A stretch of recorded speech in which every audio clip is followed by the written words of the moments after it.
तो इसकी पहली क्लास में हम लोगों ने क्या करा था, हम लोगों ने किया था मिड पॉइंट थ्योरम, और आज की क्लास में हम शुरू के 2 क्वेश्चन करने वाले हैं, जो कि होगा डेडिकेटेड एक्सरसाइज 8.2 का क्वेश्चन नंबर 1 और क्वेश्चन नंबर 2। और मैं आपको एक होमवर्क दूंगा क्वेश्चन नंबर 3, जो आपको क्या करना है, खुद से सॉल्व करने की कोशिश करनी है। जस्ट रेसिप्रोकल है किसका, क्वेश्चन नंबर 2 का। लेकिन अभी जो आपके बोर्ड के सामने, जो बोर्ड पे लिखा हुआ है, वो आपके सामने क्वेश्चन है कि एक क्वाड्रिलेटरल है। अभी इसको पहले कर लेते हैं। सबसे पहले एक क्वाड्रिलेटरल है और उस क्वाड्रिलेटरल के सारे मिड पॉइंट को ज्वाइन किया। क्या किया, सारे मिड पॉइंट्स को ज्वाइन किया। तो आपको यह प्रूव करना है, पहला, दूसरा और तीसरा। तो लाइन से सबको प्रूव करते जाओगे तो आखिरी वाला अपने आप हो जाएगा। तो पहला प्रूव करना है, दूसरा प्रूव करना है, तीसरा प्रूव करना है। अल्टीमेटली हमको प्रूव यह करना है कि जो लाइन ज्वाइनिंग क्वाड्रिलेटरल के मिड पॉइंट्स को मिलकर बना या फिगर मिला, क्लोज फिगर मिला, वो क्या मिलेगा, पैरेललोग्राम मिलेगा। What is parallelogram? पैरेललोग्राम की कुछ प्रॉपर्टीज हैं जो आपको दिमाग में रखनी है कि भैया opposite side equal, opposite angles are equal, opposite sides are parallel to each other. अगर एक pair of opposite side equal और पैरेलल होता है तो पैरेललोग्राम हो जाता है क्वाड्रिलेटरल का। ये सारी प्रॉपर्टीज आप डायगोनल बाइसेक्ट ईच अदर, यानी किसी क्वाड्रिलेटरल की डायगोनल्स बाइसेक्ट करती हैं तो भी वो पैरेललोग्राम है। यानी हम ये सारी चीज़ें पढ़ चुके हैं। अब हमें मिड पॉइंट थ्योरम की एप्लीकेशन पे वर्क करना है। तो पहला सवाल ही मैं लेके आ गया हूं और आपके सामने इसका खूबसूरत सा डायग्राम बना रहा हूं। डायग्राम में कुछ नहीं है, कोई सा भी एक क्वाड्रिलेटरल बना दो, जो तुम्हारा मन करे वैसा क्वाड्रिलेटरल बना दो, और इस क्वाड्रिलेटरल का नामकरण कर दो A, B, C and D. अब इस क्वाड्रिलेटरल की हर एक side A B, B C, C D और डी है, इन सबके मिड पॉइंट्स को ज्वाइन कर दो। तो मैं मिड पॉइंट्स को ज्वाइन कर रहा हूं with the help of green colour. तो ए बी का मिड पॉइंट ये है, बी सी का मिड पॉइंट ये है, सी डी का मिड पॉइंट ये है और डी ए का मिड पॉइंट ये है। अब वो बोल रहा है कि line joining the mid points of the quadrilateral.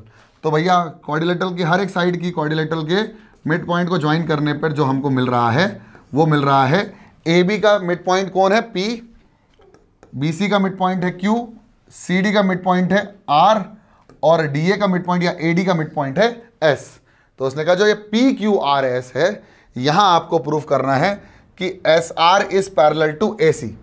तो S R is parallel to A C, इसका मतलब मुझे एक डायगोनल बनानी पड़ेगी। तो मैं यहां पर पंगे ले रहा हूं और डायगोनल बना रहा हूं विद द वाइट कलर। अब इंपॉर्टेंट बात यह है कि यहां पर एप्लीकेशन कैसे होगी, क्योंकि क्वाड्रिलेटरल हमने तो मिड पॉइंट थ्योरम को काय में पढ़ा है, हमने तो ट्राइंगल में पढ़ा है। तो बस आपको ट्राइंगल ढूंढने हैं। अब आपको अल्टीमेटली ढूंढना ट्राइंगल है, आपके लिए हो जाएगा आसान। कैसे? अब आपको ट्राइंगल दिख रहा है ए सी डी, अगर आप देखें बिल्कुल चैन से तो आपको दिख रहा है ए सी और ए डी, और ये डी सी का मिड पॉइंट है आर और ए डी का मिड पॉइंट है एस, और इसको ज्वाइन किया। अब बहुत क्लियर और कट समझ में ये आ गया कि यहां पर मिड पॉइंट थ्योरम लग सकती है। कैसे? अगर मिड पॉइंट को ज्वाइन करेंगे तो तीसरी साइड से क्या होगी, पैरेलल। इसका मतलब जो हमारा एस आर होगा it will be parallel to A C. Yes और नो?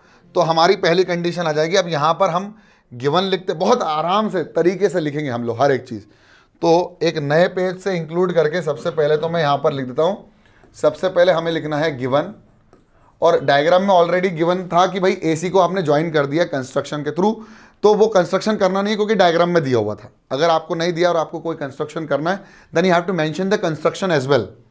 तो अभी हम गिवन लिखेंगे, फिर हम लिखेंगे टू प्रूव। तो वो धीरे धीरे हमारे पास जो क्वेश्चन में टू प्रूव था, ये 1, 2 और ये 3 प्रूव हमको यहां पर लिखने हैं। तो यहां पर आ जाएगा टू प्रूव, और फिर इसके बाद आएगा कंस्ट्रक्शन है तो इफ एनी, तो construction if any, and then you have to write proof. तो प्रूफ कैसे करना है वो समझ लो, चीज़ें बहुत आसान हो जाएंगी। तो गिवन आपके पास है A B C D is a quadrilateral. तो बस आप लिख दो A B C D is a quadrilateral. तो यहां आ जाएगा A B C D is a quadrilateral. और क्या क्या गिवन है वो सब लिख सकते हो आप इसके अंदर। ठीक है, A B C D is a quadrilateral. ठीक है, और यहां पर आप ये क्या कर सकते हो कि ए बी का मिड पॉइंट, बी सी का मिड पॉइंट, सी डी का मिड पॉइंट और डी ए का मिड पॉइंट को भी मेंशन कर सकते हो।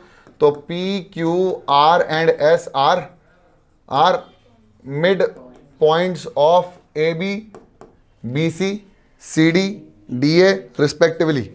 तो यहाँ लिख दो mid points of AB, BC, CD and DA, और यहाँ पर रिस्पेक्टिवली लिखना मत भूलना, ताकि आपको पता चल जाए कि AB के लिए P है, BC के लिए जो पहले आएगा उसका पहला है ना। रिस्पेक्टिवली का मतलब ये है। अब हमको टू प्रूफ करना है, तो पहली चीज़ हम प्रूफ करते हैं जिसमें आपको बोल रहा है कि भैया SR जो होगा वो पैरेलल होना चाहिए AC का, और SR जो होगा वो हाफ ऑफ होना चाहिए AC का, ठीक है ना। तो कंस्ट्रक्शन तो कुछ है ही नहीं, तो बस यहाँ पर बना दो वो खूबसूरत सा फिगर जो हमने अभी नीचे बनाया, पीछे वाले उसमें बनाया। तो ABCD, और यहाँ पर हमने मिड पॉइंट को ज्वाइन कर दिया है, ये और ये बना PQRS, और इसको ज्वाइन करा डॉटेड लाइन से, ठीक है ना। डायग्राम में भी ऐसे दिया NCERT में। नाउ इन ट्राइंगल, अब कौन से ट्राइंगल की बात करेंगे हम? ADC।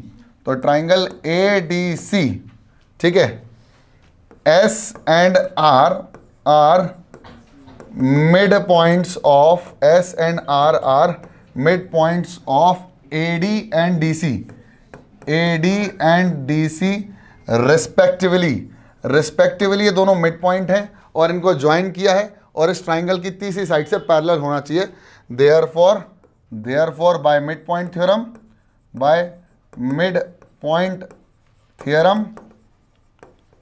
थ्योरम हम कह सकते हैं कि SR will be parallel to AC। और उसी मिड पॉइंट थ्योरम में मैंने कल पिछली क्लास के अंदर ये भी बताया था कि ये SR जो होगा या DE जो था वो हाफ था थर्ड साइड का BC का। तो यहां पर therefore SR will be half of AC, और से इट इज फर्स्ट, और ये पहला वाला प्रूफ हो भी गया। डायरेक्टली मिड पॉइंट थ्योरम का इस्तेमाल करने से पहला वाला प्रूफ हमने बहुत खूबसूरती से समझ लिया। नेक्स्ट है जिसमें आपको वो बोल रहा है कि PQ is equal to SR। अब ये वाली साइड इस वाली साइड के बराबर होगी, तो समझ लेते हैं। सिमिलरली यहां पर लिख देते हैं, देखो सिमिलरली, इधर देख लो सब लोग, similarly PQ is also equal parallel to AC, है ना। Similarly PQ is parallel to AC, है ना, और PQ will be half of AC by mid point theorem. Similarly लिख दिया तो फिर वापस से लिखने की जरूरत नहीं है कि मिड पॉइंट थ्योरम, लेकिन अगर आपको बेनिफिट ऑफ द डाउट देना है अपने आप को तो कृपया करके यहां पर लिख दो, ठीक है ना। तो चिंता की कोई बात नहीं है। This is second equation. आप ध्यान से देखो, फर्स्ट इक्वेशन और second equation, PQ half of AC के बराबर है, SR भी हाफ ऑफ AC के बराबर है। तो हम ये बोल सकते हैं from first and second we can say that PQ will be equal to SR या SR will be equal to PQ, क्योंकि फर्स्ट और सेकेंड में ये बता दिया है। अब सवाल ये है कि ये तीसरा वाला कैसे करेंगे। तो तीसरा वाला में भी डायरेक्ट थ्योरम का इस्तेमाल किया जा सकता है कि अगर एक पेयर ऑफ अपोजिट साइड किसी क्वाड्रिलेटरल का, अगर एक pair of opposite side parallel भी हो और इक्वल भी हो। तो अब यहां से हम शुरू करने जा रहे हैं, नाव चलाएंगे, नाव चलाओ।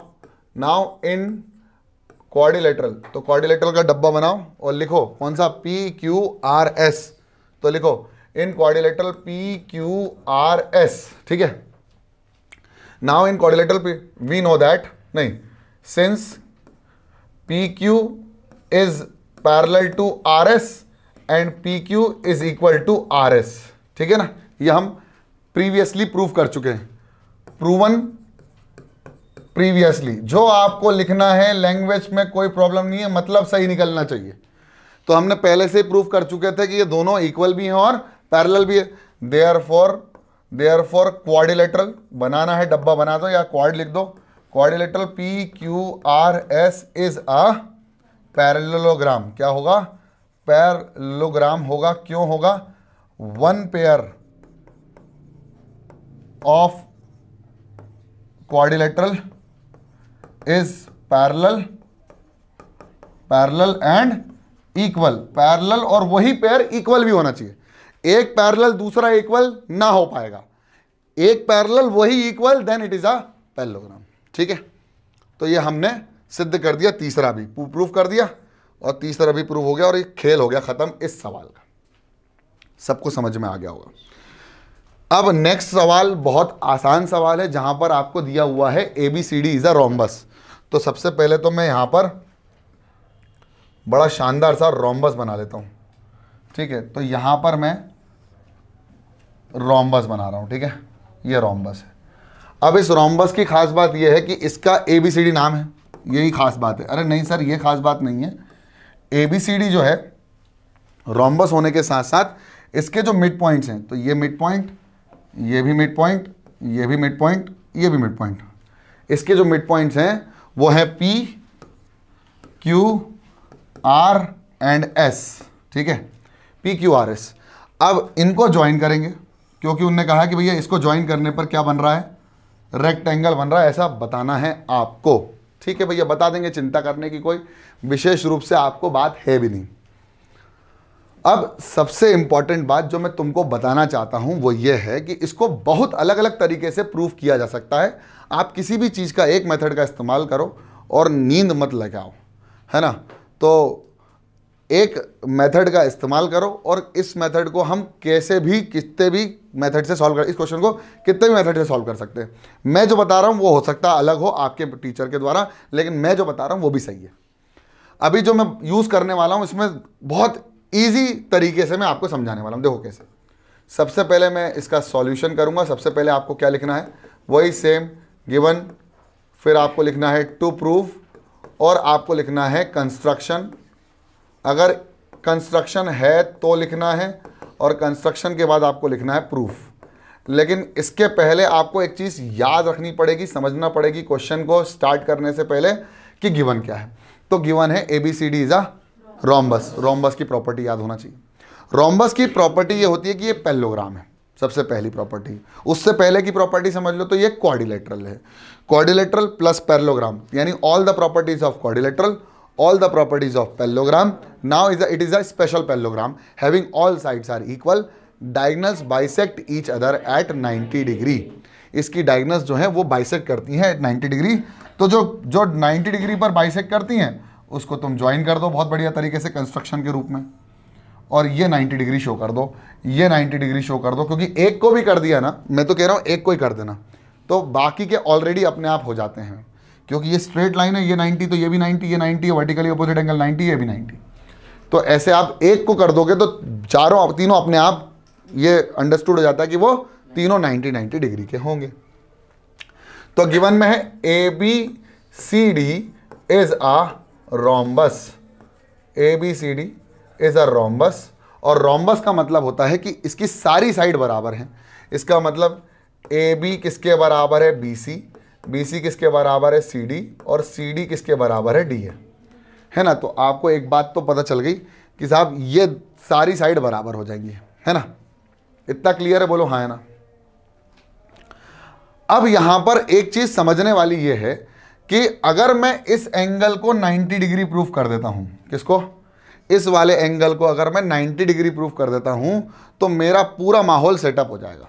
पूरा माहौल मतलब मैं इस एंगल को अगर 90 डिग्री कर देता हूं, क्योंकि ये ऑलरेडी 90 डिग्री है, तो मुझे क्या करना पड़ेगा, मुझे अल्टीमेटली इस पूरे को पैरेललोग्राम प्रूफ करना पड़ेगा। तो मैं अल्टीमेटली इस छोटे वाले को भी पैरेललोग्राम कर सकता हूं, और अगर इसको छोटे वाले को पैरेललोग्राम कर सकता हूं तो इसके अपोजिट एंगल्स बराबर होंगे, यानी हर एंगल 90 डिग्री का हो जाएगा। सिमिलरली इन दोनों का 90, तो ये भी 90, ये 90, ये 90, 90, तो चारों एंगल 90।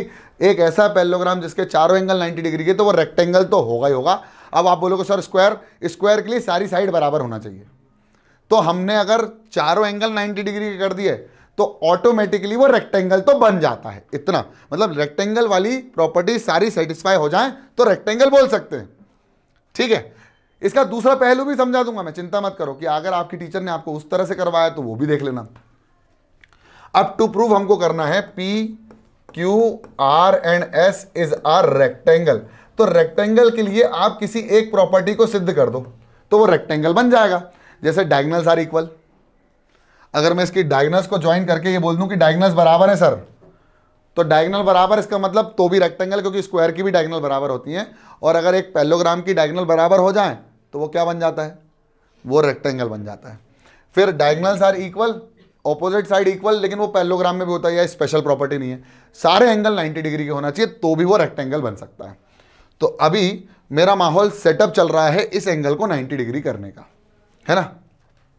कर दें, बहुत बढ़िया तरीके से करेंगे, अभी चिंता मत करो। कंस्ट्रक्शन क्या करा हमने, ज्वाइन करा। किस किस को ज्वाइन किया, आपका कंस्ट्रक्शन कैसा भी हो सकता है, तो मैंने कहा ज्वाइन AC एंड BD, तो join AC and BD, join AC and BD respectively. अब यहाँ रिस्पेक्टिवली लिखने की जरूरत नहीं है। अब बात करते हैं सबसे पहले इन फिगर की बात करें तो क्या होगा हमारे पास फिगर के अंदर, SR parallel to AC, SR parallel to PQ and PQRS is a parallelogram. Yes और नो, पैरेललोग्राम हो जाएगा कि नहीं हो जाएगा? क्यों हो जाएगा सर? अरे भैया मिड पॉइंट थ्योरम लगा दी ना भैया, ये मिड पॉइंट है तो ये पैरेलल टू ये पैरेलल टू ये equal to half of this, ये equal to half of this, ये दोनों आपस बराबर, तो ये क्या बन गया, पैरेललोग्राम। अगर नहीं बनता तो पीछे वाला प्रूफ करके देख लिया अपन ने, कर ही दिया कि भैया ये पैरेलल टू ये equal to half of this, ये पैरेलल टू ये equal to half of this, ये इक्वल भी पैरेलल भी, क्या बना, पैरेललोग्राम। तो सेम चीज यहां पर भी हो जाएगा, है ना। तो हम इतना लंबा चौड़ा अभी इस क्लास के लिए नहीं कर रहे हैं, लेकिन अगर आपको सेपरेटली क्वेश्चन आता है तो आपको क्या करना पड़ेगा मेरे प्यारे बच्चों, इसको लिखना तो पड़ेगा, है ना। तो अभी हम ये मान के चलते हैं कि हमारा PQRS इज अ पैरेललोग्राम तो हो गया, ये पहले प्रूफ करना पड़ेगा। अगर पैरेललोग्राम हो जाता है तो अब आपको समझना है कि इस छोटे वाले की बात कर लेते हैं हम, ये वाले छोटे वाले, इस छोटे वाले की देखो, ध्यान से देखो, बिल्कुल ध्यान से देखना। अगर मैं बात करूं इसकी, क्या ये छोटा वाला भी पैरेललोग्राम होगा, यस और नो? अब आप बोलोगे सर ये कैसे हो जाएगा? अरे बता रहा हूं ना भाई, ये पैरेलल टू ये, नहीं सर, ये पैरेलल टू ये, हाँ सर, ये पैरेलल टू ये, बोलो हाँ सर, क्योंकि ये दोनों, तो ये पैरेलल टू ये पैरेलल टू ये, एक क्वाड्रिलेटरल की दोनों अपोजिट साइड पैरेलल, तो पैरेललोग्राम। अब मैं इसको लिखने का तरीका बता देता हूं, तो फिर से पैरेललोग्राम बनाते हैं, तरीके से बनाते हैं, ठीक है ना। तो यहां पर हमने क्या करा, इनके मिड पॉइंट्स को ज्वाइन किया, इसको ज्वाइन किया इससे, इसको ज्वाइन किया इससे, इसको ज्वाइन किया इससे, फिर ये बना P Q R and S, ये बना A, ये बना B, ये बना C और ये बना D। अब हमने इसकी डायगोनल्स को ज्वाइन कर दिया, किसकी डायगोनल्स को ज्वाइन किया हमने, रोम्बस की डायगोनल्स को ज्वाइन कर दिया, ठीक है ना। नाउ देखो ध्यान से, SR is parallel to AC, yes और नो? ये तो पता है ना बाय मिड पॉइंट थ्योरम।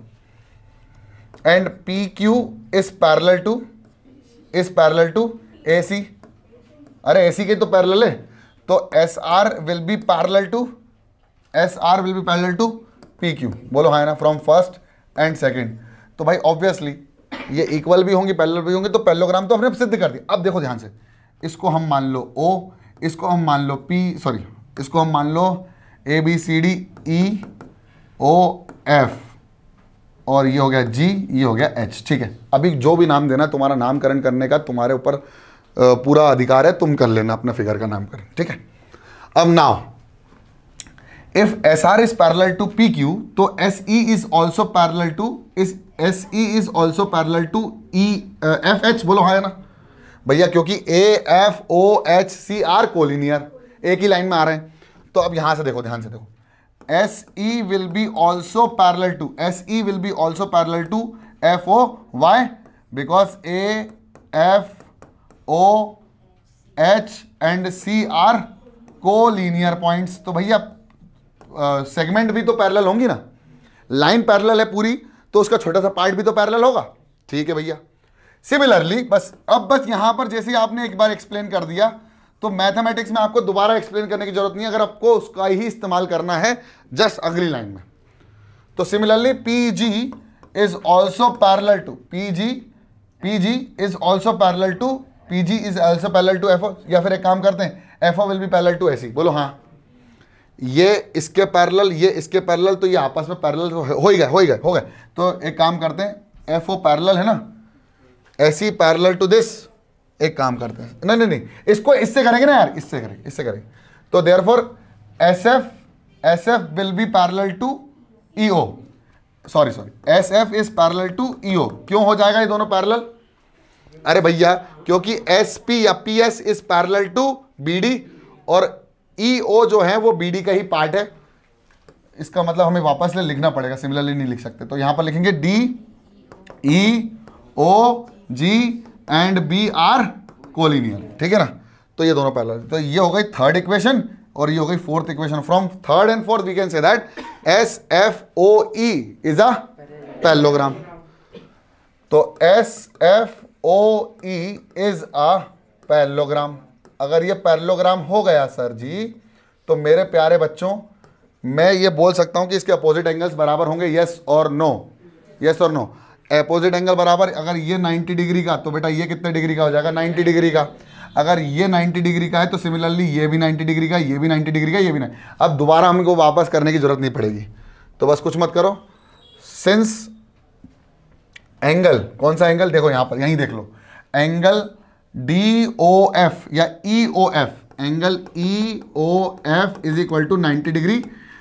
क्यों? रोम्बस की डायगोनल्स बाइसेक्ट करती है 90 degree. Diagonals of rhombus, diagonals of rhombus bisect each other, bisect at 90, बस इतना लिख दो, खत्म, ठीक है। तो therefore we can say that angle E O F और किसके बराबर, ई ओ एफ किसके बराबर जाएगा, F S E is equal to 90 degree. अब ये 90 डिग्री है, एंगल एस 90 डिग्री है, similarly angle P 90 degree, angle Q 90 degree, angle R 90 degree. तो लिख दो similarly angle P, angle Q and angle R are also 90 degree. Therefore P Q R S is a rectangle. क्या बोलेंगे इसको, P Q R S is a rectangle. अब आप बोलोगे sir दूसरा तरीका बताओ, हमारे दिमाग में वो घुस नहीं रहा, ये वाला नहीं घुस रहा। हमारे टीचर ने बताया था वो आसान है, आपने जो बताया था वो आसान है, आपको आसान और कठिन समझना है। तो मैं इसका दूसरा तरीका बताता हूँ, बहुत शानदार तरीका है वो भी, ऐसा कोई डरने वाली बात नहीं है। ये है ए, ये है बी, ये है सी, ये है डी, मिड पॉइंट है, ये मिड पॉइंट, ये भी मिड पॉइंट, ये भी मिड पॉइंट, ये भी मिड पॉइंट, ठीक है। इसको इससे ज्वाइन, इसको इससे ज्वाइन, इसको इससे ज्वाइन, इसको इससे। अब एक बात बताओ, क्या मैं इसको बोल सकता हूं पी क्यू आर एस, बोलो P Q R S is a parallelogram, yes और नो। सबसे पहले तो मुझे ये बताओ कि क्या मैं इसको पैरेललोग्राम बोल सकता हूं। अब इसकी और इसकी डायगोनल्स को ज्वाइन कर दो, कर दें। अब पैरेललोग्राम में, ये पैरेललोग्राम है, रेक्टेंगल प्रूफ करने के लिए डायगोनल्स को बराबर कर दो, मतलब इसको और इसको आपस में बराबर कर दो बस। अगर आपने इस पूरे को इस पूरे से इक्वल कर दिया, इस पूरे को इस पूरे से इक्वल कर दिया, तो मैं कह रहा हूं कि आपकी जंग आपने जीत ली, ऑलरेडी जीत चुके हो। अब कैसे करोगे इसको इक्वल, एस क्यू और पी आर और एस क्यू कैसे इक्वल होंगे, ये सोचने वाली बात है। अगर आपने यहां तक दिमाग लगा लिया ना, बस इतना करना है कि हमको इन दोनों को क्या करना है, बराबर करना है। अभी हमने डायगोनल्स इनकी ज्वाइन नहीं करी है, अब हम दूसरी प्रॉपर्टी पे खेल रहे हैं, डायगोनल्स इक्वल, स्क्वायर की डायगोनल्स इक्वल और बाइसेक्ट एट 90 डिग्री। लेकिन रेक्टेंगल की डायगोनल्स कैसी होती है, सिर्फ इक्वल होती है, 90 डिग्री पे बाइसेक्ट नहीं करती। दूसरी चीज, रेक्टेंगल के सारे एंगल इक्वल होते हैं, ईच एंगल 90 डिग्री। तो हमने इसके पहले उससे किया। अब इसको रेक्टेंगल प्रूफ करने का एक और तरीका है, वो ये है, क्योंकि अपोजिट साइड इक्वल तो पैरेललोग्राम की भी होती है, तो हम उसका इस्तेमाल नहीं कर, already P Q R S is a parallelogram, तो आप बोल सकते हो कि ये रेक्टेंगल भी होगा, नहीं ऐसा नहीं कह सकते ना अपन। तो यहां पर हमको इस वाली का इस्तेमाल करना है, बस थोड़ा सा भेजा लगेगा और मैं गारंटी दे रहा हूं कि सवाल खत्म हो जाएगा। क्या आप लोग मेरे साथ भेजा लगाने के तैयार हैं? थोड़ा लगाओ, कोशिश करो कि मैं इसको और इसको कैसे बराबर कर सकता हूं। मैं बताता हूं, देखो, क्या ए डी और बी सी बराबर हैं? क्या A P R D parallelogram है? अब आप बोलोगे सर ये कैसे? बेटा ये पैरेलल है इसके, ये पैरेलल है इसके, बोलो हाँ या ना, और ये इक्वल है इसके। आप बोलोगे सर ये कैसे? भाई सारी साइड बराबर होती है रोम्बस की, तो आधी भी बराबर होगी ना, तो ये इसके बराबर पैरेलल, तो ये parallelogram A P R D is a parallelogram, यानी ये पूरी साइड इसके बराबर हो गई, यस और नो। मतलब ए डी किसके बराबर हो गया, जल्दी बताओ, ए डी किसके बराबर हो गया? पी आर के बराबर हो गया, यस और नो। फर्स्ट इक्वेशन बहुत शानदार। अब दूसरा देखो, अब दूसरा देखो बेटा, ये बताओ, ये पैरेलल टू ये इक्वल टू ये पैरेललोग्राम। अरे बोलो ना, एक साइड इक्वल और पैरेलल, तो ये पैरेललोग्राम बोलो हाँ या ना। ये पैरेललोग्राम, इसका मतलब ये हो गया कि इसकी अपोजिट साइड भी बराबर होंगी, यानी ये साइड किसके बराबर हो गई, है ना। इसका मतलब ए बी किसके बराबर हो गया, जल्दी बताओ, एस क्यू के बराबर हो गया। बोलो सेकंड इक्वेशन, बोलो हाँ या ना।